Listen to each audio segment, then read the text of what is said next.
Welcome to வீட்டுக்கிச்சன். இந்த வீடியோவில் ரொம்பவே டேஸ்டியான ரோஸ்பரா ஸ்வீட் எப்படி செய்யலான்னு பார்க்க போகிறோம். முழு வீடியோவையும் ஸ்கிப் பண்ணாமல் பாருங்கள். அதுக்கு முன்னாடி எங்கள் சேனலை இதுவரைக்கும் நீங்கள் சப்ஸ்கிரைப் பண்ணாமல் இருந்தீங்கன்னா சப்ஸ்கிரைப் பண்ணுங்கள். சப்ஸ்கிரைப் பண்ணிவிட்டு பக்கத்தில் இருக்கக்கூடிய பெல் ஐக்கானையும் ப்ரெஸ் பண்ணுங்கள். அப்போ தான் நாங்கள் போடக்கூடிய வீடியோஸ் உங்களுக்கு நோட்டிஃபிகேஷன்ஸில் வரும். இப்போ ஒரு பேன் அடுப்பில் வச்சுருக்கோம். இதில் 2 ஸ்பூன் நெய் விட்டுக்கலாம்.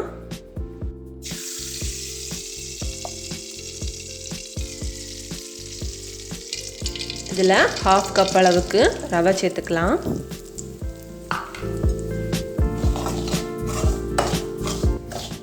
இதை லோ ஃப்ளேமில் வச்சு நம்ம நல்லா வறுத்தெடுத்துக்கணும்.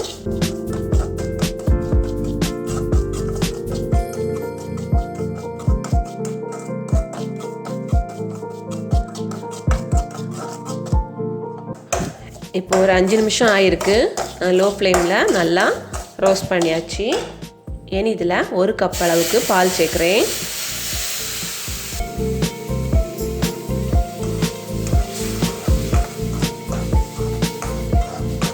இதையும் நம்ம லோ ஃப்ளேமில் வச்சு நல்லா கிளறி விட்டுக்கணும்.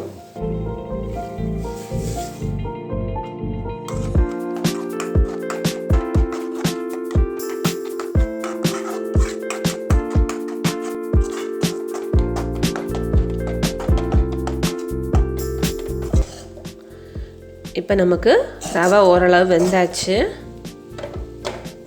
நம்ம விட்ட 1 கப்பு பாலையும் நல்லா எடுத்து அது நல்லா ஓரளவு வெந்து வந்தாச்சு. இப்போ நம்ம ஸ்டவ் ஆஃப் பண்ணிக்கலாம். இது ஆறணும். இப்போ ஒரு பேன் எடுத்துருக்கோம். அதில் 1 கப் அளவுக்கு தண்ணி விட்டுக்கலாம்.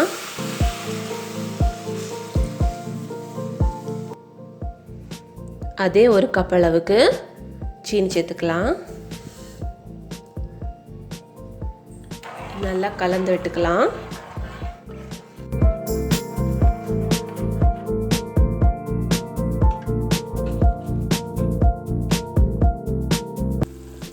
இப்போ நமக்கு பாகு நல்லா கொதிக்குது. இதில் கொஞ்சம் போல் ஏலக்காய் தூள் சேர்த்துக்கலாம். மணத்துக்காக நம்ம சேர்த்துக்கிறோம். இப்போ நமக்கு பாகு பக்குவத்துக்கு வந்தாச்சு. இது நம்ம குலாப் ஜாமுனுக்கெல்லாம் நம்ம பாகு காய்ப்போம்ல, அந்த மாதிரி ஒட்டுற பதத்துக்கு நம்ம எடுத்துக்கணும். கையில் நல்லா ஒட்டும். இந்த நேரத்தில் நம்ம ஸ்டவ் ஆஃப் பண்ணிக்கலாம். இது நல்ல பதம் வந்தாச்சு. நம்ம ஆற வச்சுருந்த ரவை நல்லா ஆறிருக்கு. இதை நம்ம நல்லா பிசைஞ்சுக்கணும். தண்ணி எதுவும் விடாமல் இருத்தி பிசைஞ்சு எடுத்துக்கணும். இது கூடால ஒரு 1/4 கப் அளவுக்கு பால் பவுடர் சேர்த்துக்கிறேன். கொஞ்சம் கொஞ்சமாக சேர்த்து மிக்ஸ் பண்ணணும். இது ஆப்ஷனல் தான். இதை சேர்க்கும்போது நமக்கு ஸ்வீட் நல்லா டேஸ்ட்டாக இருக்கும். அதே மாதிரி நல்லா ஃபில்லாகவும் இருக்கும். நல்லா இருத்தி பிசைஞ்சுக்கணும்.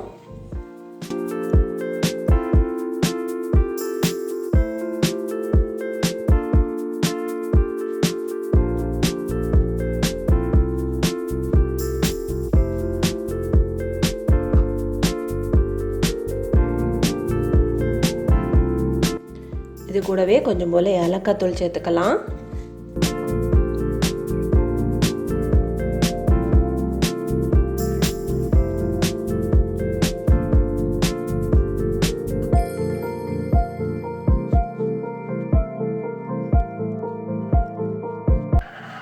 இந்த மாதிரி மிக்ஸ் பண்ணி வச்சுருக்கதை சின்ன சின்ன உருண்டைகளாக உருட்டிக்கலாம்.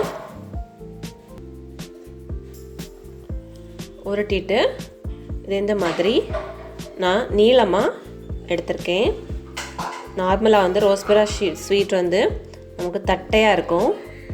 இது கொஞ்சம் வித்தியாசமாக இந்த மாதிரி ரோல் பண்ணி எடுத்துக்கிறேன்.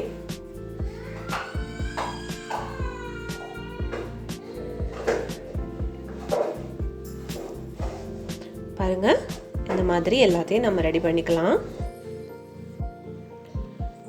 இந்த மாதிரி எல்லாத்தையும் உருட்டி எடுத்துக்கணும். நான் 2 ஷேப்பில் உருட்டியிருக்கேன். இந்த மாதிரி தட்டையாகவும் உருட்டியிருக்கேன், நீளமாகவும் உருட்டியிருக்கேன். இனி இதை ஆயிலில் போட்டு ஃப்ரை பண்ணலாம். இப்போ ஆயில் சூடாகியாச்சு. இதில் நாம் உருட்டி வச்சுருக்கிறத போட்டு ஃப்ரை பண்ணிக்கலாம்.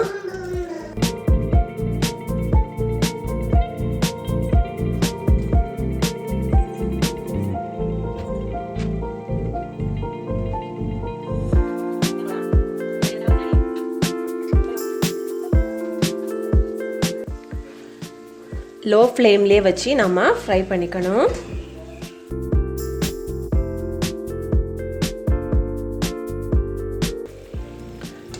பாருங்கள், இப்போ இது கலர் நல்லா வந்தாச்சு. இந்த மாதிரி கொஞ்சம் டார்க் கலராக எடுக்கணும். அப்போ தான் நல்லா டேஸ்ட்டாக இருக்கும், பார்க்குறதுக்கும் ரொம்ப அழகாக இருக்கும். இப்போ இதை எடுத்துடலாம். சிம்லேயே வச்சு தான் நம்ம இதை வேக வைக்கணும்.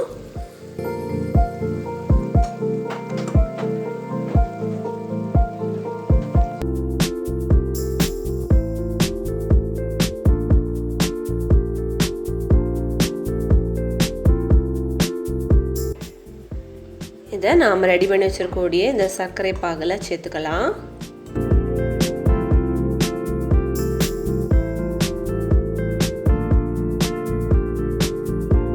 பாருங்கள், நம்மளோட ரோஸ்பரா சூப்பராக ரெடியாகியிருக்கு. இதை நீங்கள் உங்கள் வீட்டில் ட்ரை பண்ணி பாருங்கள். சாப்பிட்றதுக்கு ரொம்ப ஜூஸியாக டேஸ்ட்டாக இருக்கும். 2 hours தான் இதை நம்ம சர்க்கரை பாகில் ஊற வச்சுருக்கோம். இதை ட்ரை பண்ணி பார்த்து உங்களோட கமெண்ட்ஸை எங்களுக்கு சென்ட் பண்ணுங்கள். இந்த வீடியோ பிடிச்சிருந்ததுன்னா இந்த வீடியோவை நீங்கள் லைக் பண்ணுங்கள், ஷேர் பண்ணுங்கள். தேங்க்யூ.